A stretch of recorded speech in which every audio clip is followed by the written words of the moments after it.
我把簪花仕女画进了爱丽丝的梦游仙境里，古画绘出新意，作品讲述故事。今天要画的是森林派对。他叫玄机，又一次误入了梦游仙境中。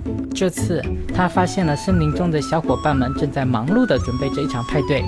疯帽子也发现了玄机，并邀请他加入派对。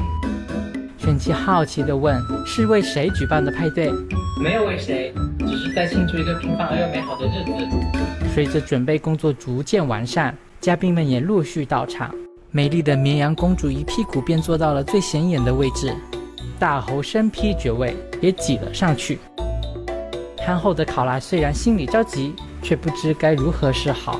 调皮的兔子小姐则在一旁煽风点火，试图让这场争执变得更加激烈。打起来，打起来！他们各执一词，争论不休。玄机心里五味杂陈，他觉得这样的争执与派对的初衷背道而驰。我们应该共同分享这份欢乐，而不是为了某个座位去争执。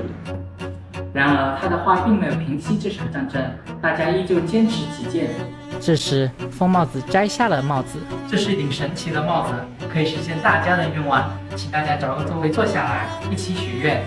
大家还是互不退让，场面一度陷入了僵局。于是，玄机灵机一动，他给每个座位都取了专属的名字。这是代表美貌的花筵席，这是代表高贵的尊爵座，这是代表智慧的智运台。坐在不同的座位上，许愿会更加灵验哦。大家听后挪了挪屁股，又碍于面子不愿起身。再不起身，我可是要占位咯。话音刚落，大家都已经坐上了心仪的座位，品尝着美味的点心和茶饮。在欢声笑语中，疯帽子提议为这场派对取一个名字。玄机灵机一动，不如就叫今天不是你生日的节日派对吧。